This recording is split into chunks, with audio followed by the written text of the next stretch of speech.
ਅੱਜ ਆਪਾਂ ਕਰਾਂਗੇ ਇਨਕਮ ਟੈਕਸ ਦਾ ਇੱਕ chapter capital and revenue theoretical chapter easy ਆ। ਇਹ 'ਚ ਬੇਸਿਕਲੀ ਤੁਸੀਂ ਦੇਖਣਾ ਆ ਕਿ ਜਿਹੜਾ ਇਨਕਮ ਟੈਕਸ ਆ ਉਹਦੇ ਵਿੱਚ ਕੈਪੀਟਲ ਅਤੇ ਰੈਵਨਿਊ ਆਈਟਮਸ ਦਾ ਕੀ ਡਿਫਰੈਂਸ ਆ। ਕੈਪੀਟਲ ਆਈਟਮਸ ਕਿਹੜੀਆਂ ਨੇ, ਰੈਵਨਿਊ ਆਈਟਮਸ ਕਿਹੜੀਆਂ ਨੇ, ਔਰ ਇਨਕਮ ਟੈਕਸ ਪਰਪਸ ਲਈ ਕਿਸ ਤਰ੍ਹਾਂ ਨੂੰ ਡਿਫਰੈਂਟ ਕੀਤਾ ਜਾ ਸਕਦਾ ਹੈ ਉਹਦੇ ਬਾਰੇ ਆ। ਕਿਉਂਕਿ ਜਿਹੜਾ ਇਨਕਮ ਟੈਕਸ ਆ ਉਹ ਪਰਸਨ ਦੀ ਇਨਕਮ 'ਤੇ ਲੱਗਦਾ, ਹਰੇਕ ਰਿਸਿਪਟ 'ਤੇ ਨਹੀਂ ਲੱਗਦਾ ਜਿਹੜੀ ਉਹਨੇ ਰਿਸੀਵ ਕੀਤੀ ਹੈ। ਸੋ ਇਸ ਲਈ ਆਪਾਂ ਨੂੰ ਇਹ ਚੀਜ਼ ਪਤਾ ਕਰਨੀ ਬਹੁਤ ਜ਼ਰੂਰੀ ਹੈ ਕਿ ਜਿਹੜੀ ਉਹ ਰਿਸਿਪਟ ਆ ਉਹ ਕੈਪੀਟਲ ਆ ਜਾਂ ਰੈਵਨਿਊ ਆ। ਕਿਉਂਕਿ ਕੈਪੀਟਲ ਰਿਸਿਪਟ 'ਤੇ ਕੈਪੀਟਲ ਗੇਨ ਲੱਗਦਾ, ਜਿਹੜੀ ਰੈਵਨਿਊ ਰਿਸਿਪਟ ਆ ਉਹ ਆਪਣੀ ਪੀਜੀਪੀ ਪਿੱਛੇ ਜਾਊਗੀ ਜਾਂ ਇਨਕਮ ਫਰੋਮ ਅਦਰ ਸੋਰਸ ਜਾਊਗੀ। ਇਸ ਲਈ ਬਹੁਤ ਜ਼ਰੂਰੀ ਹੈ ਕਿ ਸਾਨੂੰ ਇਹ ਪਤਾ ਲੱਗ ਸਕੇ ਕਿ ਕੈਪੀਟਲ ਅਤੇ ਰੈਵਨਿਊ ਦੇ ਵਿੱਚ ਕੀ ਡਿਫਰੈਂਸ ਹੈ। ਠੀਕ ਆ। ਸੋ ਇਸ ਪਰਪਸ ਲਈ ਇਹਨੂੰ 3 ਸਬ ਪਾਰਟਸ 'ਚ ਡਿਵਾਈਡ ਕੀਤਾ ਗਿਆ: capital receipt, revenue receipt, capital expenditure, revenue expenditure, capital loss, revenue loss. ਸਭ ਤੋਂ ਪਹਿਲਾਂ ਆਪਾਂ ਦੇਖਾਂਗੇ ਕਿ ਕੈਪੀਟਲ ਰਿਸਿਪਟ ਅਤੇ ਰੈਵਨਿਊ ਰਿਸਿਪਟ 'ਚ ਕੀ ਡਿਫਰੈਂਸ ਆ। ਠੀਕ ਆ। ਉਹਨੇ ਕੀ ਲਿਖਿਆ, ਇਮਟੀਰੀਅਲ ਕੰਸੀਡਰੇਸ਼ਨ, ਮਤਲਬ ਨੀਚੇ ਵਾਲੀਆਂ ਚੀਜ਼ਾਂ ਨਾਲ ਅਸੀਂ ਇਹ ਚੀਜ਼ ਪਤਾ ਨਹੀਂ ਕਰ ਸਕਦੇ ਕਿ ਉਹ ਚੀਜ਼ ਕੈਪੀਟਲ ਆ ਜਾਂ ਰੈਵਨਿਊ ਆ। ਮਤਲਬ ਇਮਟੀਰੀਅਲ ਮਤਲਬ ਜਿਹੜੀ ਚੀਜ਼ ਕੋਈ ਫਰਕ ਨਹੀਂ ਕਰਦੀ, ਇਹਦਾ ਕੋਈ ਮੈਟਰ ਨਹੀਂ ਕਰਦਾ। ਇਮਟੀਰੀਅਲ ਮਤਲਬ ਜਿਹਦਾ ਕੋਈ ਵੀ ਵੈਲਿਊ ਨਹੀਂ ਹੈ। ਮਤਲਬ ਅਗਰ ਇਹ ਚੀਜ਼ਾਂ ਹੋਣਗੀਆਂ, ਅਸੀਂ ਇਸ ਚੀਜ਼ ਦੇ ਬੇਸ 'ਤੇ ਇਹ ਚੀਜ਼ ਨਹੀਂ ਕਹਿ ਸਕਦੇ ਕਿ ਰਿਸਿਪਟ ਕੈਪੀਟਲ ਆ ਔਰ ਇਹ ਰਿਸਿਪਟ ਰੈਵਨਿਊ ਆ। ਫੋਰ ਐਗਜ਼ਾਮਪਲ ਉਹਨੇ ਲਿਖਿਆ ਰਿਸਿਪਟ ਇਨ ਲਮਸਮ ਔਰ ਇਨ ਇੰਸਟਾਲਮੈਂਟ। ਚਾਹੇ ਤੁਸੀਂ ਕੋਈ ਪੇਮੈਂਟ ਇੰਸਟਾਲਮੈਂਟ 'ਚ ਲਓ ਚਾਹੇ ਲਮਸਮ 'ਚ ਲਓ, ਤੁਸੀਂ ਇਹ ਨਹੀਂ ਕਹਿ ਸਕਦੇ ਵੀ ਹਾਂ ਇਹ ਅਮਾਊਂਟ ਮੈਂ ਇਕੱਠੀ ਰਿਸੀਵ ਕੀਤੀ ਹੈ ਇਸ ਲਈ ਕੈਪੀਟਲ ਆ, ਇਹ ਅਮਾਊਂਟ ਮੈਂ ਇੰਸਟਾਲਮੈਂਟ 'ਚ ਰਿਸੀਵ ਕੀਤੀ ਹੈ ਇਸ ਲਈ ਇਹ ਰੈਵਨਿਊ ਆ।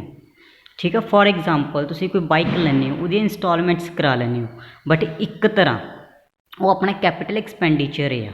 ਠੀਕ ਆ।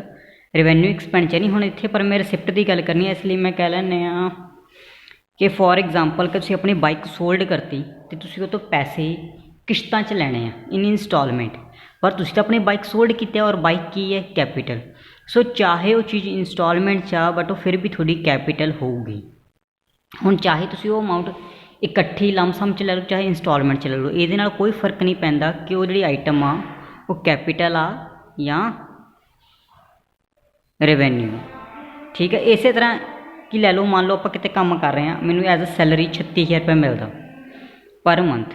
ਠੀਕ ਆ। ਬਟ ਕੁਛ ਮਹੀਨਿਆਂ ਤੋਂ ਮਿਲੀ ਨਹੀਂ, ਮੈਨੂੰ ਇਕੱਠੀ ਮਿਲ ਗਈ।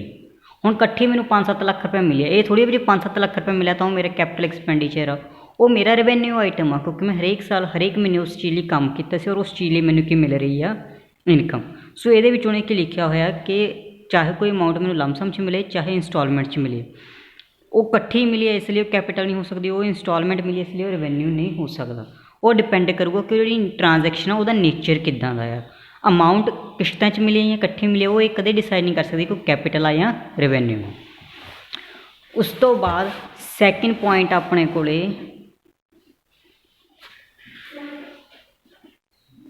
nature of receipt in the hand of recipient, whether receipt is capital or revenue will be determined in the hand of person receiving such income। ਜਦੋਂ ਕੈਪੀਟਲ ਰਿਸਿਪਟ ਦੀ ਗੱਲ ਕਰਨੀ ਤਾਂ ਅਸੀਂ ਇਹ ਦੇਖਣਾ ਕਿ ਜਿਹੜਾ ਪਰਸਨ ਉਸ ਚੀਜ਼ ਨੂੰ ਰਿਸੀਵ ਕਰ ਰਿਹਾ ਉਹਦੇ ਲਈ ਉਹ ਕੀ ਆ, ਕੈਪੀਟਲ ਆ ਜਾਂ ਰੈਵਨਿਊ।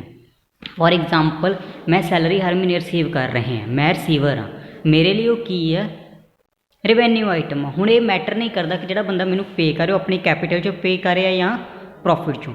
ਆਪਾਂ ਕੀ ਦੇਖਣਾ ਕਿ ਜਿਹੜਾ ਰਿਸੀਵਰ ਆ ਉਸ ਪਰਸਨ ਦੇ ਲਈ ਉਹ ਚੀਜ਼ ਕੀ ਹੈ, ਰੈਵਨਿਊ ਆ ਜਾਂ ਕੈਪੀਟਲ। ਜਿਹੜਾ ਬੰਦਾ ਪੇ ਕਰੇ ਉਹ ਚਾਹੇ ਕੈਪੀਟਲ 'ਚੋਂ ਪੇ ਕਰੇ ਚਾਹੇ ਰੈਵਨਿਊ 'ਚੋਂ ਪੇ ਕਰੇ, ਉਹ ਮੈਟਰ ਨਹੀਂ ਕਰਨੀ।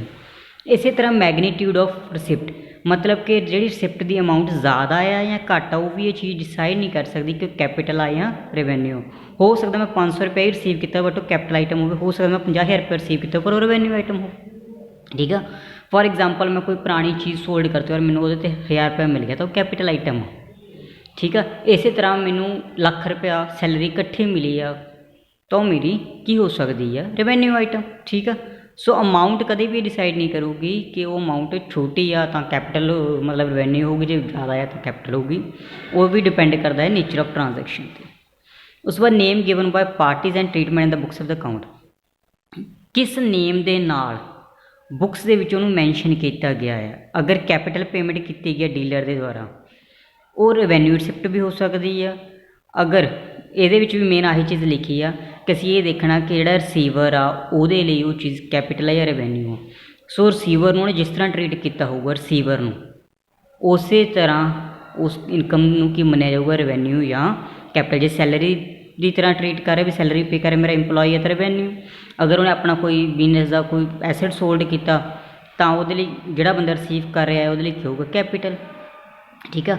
Payment made out of capital, ਇਹ ਵੀ ਉਹੀ ਪੁਆਇੰਟ ਆ ਕਿ ਅਸੀਂ ਇਸ ਚੀਜ਼ ਵੱਲ ਬਿਲਕੁਲ ਧਿਆਨ ਨਹੀਂ ਦੇਣਾ ਕਿ ਜਿਹੜੀ ਪੇਮੈਂਟ ਕੀਤੀ ਗਈ ਆ ਉਹ ਕਿਹਦੇ ਵਿੱਚੋਂ ਆਈ ਆ, ਉਹ ਕੈਪੀਟਲ 'ਚੋਂ ਜਾਂ ਰੈਵਨਿਊ 'ਚੋਂ। ਬਸ ਅਸੀਂ ਇਹ ਦੇਖਣਾ ਕਿ ਜਿਹੜਾ ਬੰਦਾ ਉਹਨੂੰ ਰਿਸੀਵ ਕਰ ਰਿਹਾ ਆ ਉਹਦੇ ਲਈ ਉਹ ਕੈਪੀਟਲ ਆ ਜਾਂ ਰੈਵਨਿਊ। ਇਸੇ ਤਰ੍ਹਾਂ ਟਾਈਮ ਆਫ ਰਿਸਿਪਟ,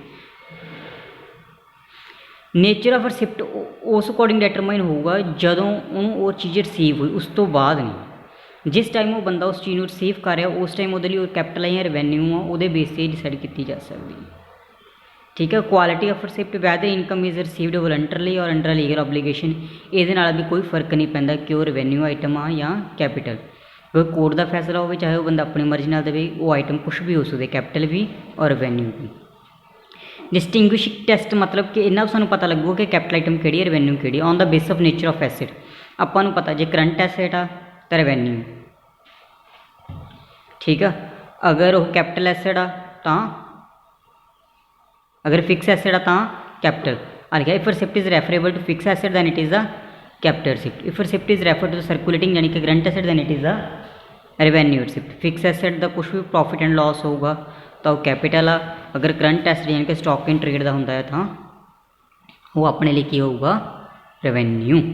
ਜਿਵੇਂ ਕੋਈ ਬੰਦਾ ਜੁਐਲਰੀ ਦੀ ਸੇਲ ਪਰਚੇਜ਼ ਕਰਦਾ, ਮੈਂ ਮਾਲਕ ਹਾਂ, ਮੇਰਾ ਕੰਮ ਵੀ ਜੁਐਲਰੀ ਦਾ ਆ, ਤਾਂ ਜੁਐਲਰੀ ਤੋਂ ਸੇਲ ਪਰਚੇਜ਼ ਜਿਹੜਾ ਮੇਰਾ ਹੋਊਗਾ ਉਹ ਮੇਰਾ ਕੀ ਹੋਊਗਾ, ਰੈਵਨਿਊ ਆਈਟਮ।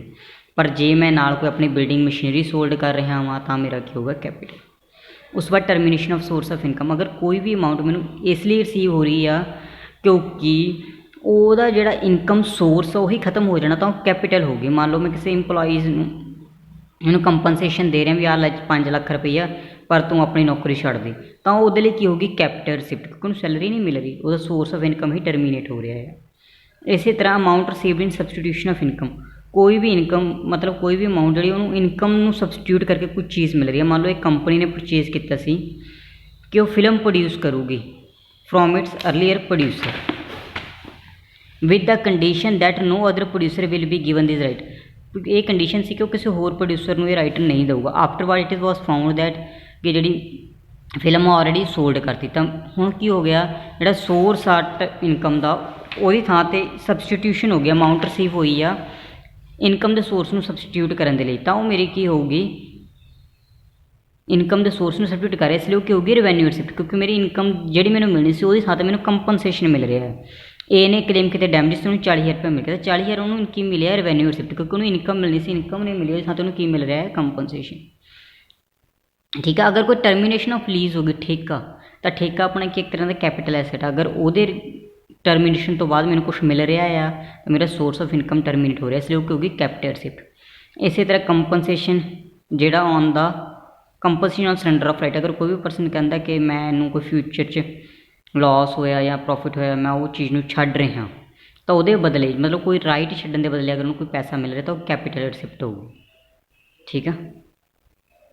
ਬਟ ਹਾਂ ਅਗਰ ਮੰਨ ਲਓ ਮੈਂ ਕਹਿ ਦੇਵਾਂ ਕਿ ਮੰਨ ਲਓ ਮੈਂ ਕੋਈ ਬੁੱਕ ਲਿਖੀ ਆ ਫੋਰ ਐਗਜ਼ਾਮਪਲ, ਅਤੇ ਮੈਂ ਆਪਣਾ ਰਾਈਟ ਸਰੈਂਡਰ ਕਰਤਾ ਕਿ ਮੈਂ ਤੋਂ ਕੋਈ ਵੀ ਰੋਇਲਟੀ ਨਹੀਂ ਲਵਾਂਗੇ ਆਉਣ ਵਾਲੇ 10 ਸਾਲਾਂ ਤੱਕ, ਪਰ ਮੈਨੂੰ 5 ਲੱਖ ਰੁਪਏ ਐਡਵਾਂਸ ਦੇ ਦੇ, ਤਾਂ ਉਹ ਮੇਰੀ ਕੀ ਹੈ, ਕੈਪੀਟਲ ਰਿਸਿਪਟ। ਬਟ ਜੇ ਉਹ ਮੈਨੂੰ 5 ਸਾਲਾਂ ਦੀ ਰੋਇਲਟੀ ਐਡਵਾਂਸ ਦੇ ਕੇ ਜਾਊਗਾ ਤਾਂ ਉਹ ਰੈਵਨਿਊ ਰਿਸਿਪਟ ਆ।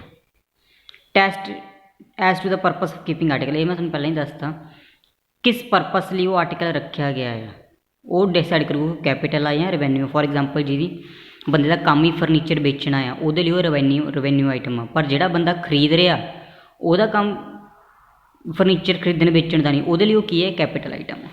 ਨੀਚੇ ਐਗਜ਼ਾਮਪਲ ਦਿੱਤੀਆਂ ਨੇ ਕੈਪੀਟਲ ਰਿਸਿਪਟ, ਰੈਵਨਿਊ ਰਿਸਿਪਟ, ਉਹ ਰੀਡ ਕਰ ਲਿਓ। ਜਿਹੜੀਆਂ ਲੀਗਲ ਓਪੀਨੀਅਨਸ ਨੇ ਉਹ ਰੀਡ ਕਰ ਲਿਓ, SHO ਦੀ ਇੰਨੀ ਨੀਡ ਨਹੀਂ ਹੈਗੀ। ਉਸ ਤੋਂ ਬਾਅਦ ਆਪਣੇ ਕੋਲ ਆ ਗਿਆ ਕੈਪੀਟਲ ਐਕਸਪੈਂਡੀਚਰ ਅਤੇ ਰੈਵਨਿਊ ਐਕਸਪੈਂਡੀਚਰ। ਇਹ ਮੈਂ ਥੋੜ੍ਹਾ ਜਿਹਾ ਫਾਸਟ ਕਰਾਵਾਂਗੇ ਕਿਉਂਕਿ ਸੇਮ ਨੇ। ਨੇਚਰ ਆਫ ਐਸੈਟ, ਓਬਵੀਅਸਲੀ ਅਗਰ ਫਿਕਸ ਐਸੈਟ ਪਰਚੇਜ਼ ਕਰਨ ਲਈ ਅਮਾਊਂਟ ਸੈਂਡ ਕੀਤੀ ਹੈ ਤਾਂ ਕੈਪੀਟਲ, ਅਗਰ ਕਰੰਟ ਲਈ ਹੈ ਤਾਂ ਉਹ ਰੈਵਨਿਊ। ਨੇਚਰ ਆਫ ਲਾਇਬਿਲਿਟੀ, ਅਗਰ ਮੈਂ ਕੋਈ ਕੈਪੀਟਲ ਲਾਇਬਿਲਿਟੀ ਡਿਸਚਾਰਜ ਕੀਤੀ ਹੈ, ਮਤਲਬ ਕਿ ਮੈਂ ਕੋਈ ਕੌਂਟਰੈਕਟ ਕੈਂਸਲ ਕਰਤਾ, ਕੋਈ ਫੈਕਟਰੀ ਬਿਲਡਿੰਗ ਲਈ ਸੀ ਉਹਦੇ ਲਈ ਪੇਮੈਂਟ ਪੈਂਡਿੰਗ ਸੀ ਉਹ ਪੇ ਕਰਤੀ, ਮੈਂ ਕੈਪੀਟਲ ਲਾਇਬਿਲਿਟੀ पे की है तो कैपिटल। अगर मैं कोई रेवेन्यू लायबिलिटी यानी कि किसी सैलरी देती या गुड्स जिन्हें सप्लाई किए उसनूं पैसे दिते आ तो मेरा की है रेवेन्यू लायबिलिटी है। Is the nature of transaction. If expenditure is income to acquire the source of income, मैं सोर्स ऑफ इनकम एक्वायर करना है तो मेरा क्या है कैपिटल। मान लो मैं पेटेंट परचेज कर लिया कि मैं टीवी बना सकते हैं पिक्चर, तो मैं पेटेंट परचेज किया बट वो काहदे लई परचेज किया फर्दर प्रोडक्शन लिए, तो मेरा की आ कैपिटल। अगर मैं कोई एक्सपेंडिचर कितने में किसी सैलरी दी स्टाफ में एडवरटाइजमेंट एक्सपेंडिचर मेरे की ने रेवेन्यू। ठीक है, इसी तरह परपस ऑफ ट्रांजैक्शन सेम आ कि ट्रांजैक्शन का परपस अपनी अर्निंग कैपेसिटी बढ़ाना है तो कैपिटल एक्सपेंडिचर आ।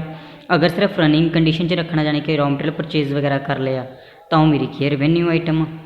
जिवें आपां उह 'च देखदे सी कि असीं देखना in the hand of receiver, इस तरह ये एक्सपेंडिचर है in the hand of pair. अगर पेयर के हैंड के कैपिटल आ तो कैपिटल आ, अगर पेयर हैंड के जोड़ा बंदा पे करे वो हत्थ च रेवेन्यू आ तो वह रेवेन्यू आ। रिसीवर लिए असीं इह नहीं देखना क्योंकि आप रेवेन्यू तो कैपिटल एक्सपेंडिचर करते सेम पॉइंट, इसलिए मैं दोबारा रिपीट नहीं कर रहे। लास्ट टॉपिक है चैप्टर का रेवेन्यू लॉस तो कैपिटल लॉस। ये भी उही आ कि जिहड़ा लॉस आ तुहानूं फिक्स एसेट की सेल परचेज से होऊगा, ठीक है, वो लॉस मेरा कैपिटल लॉस है।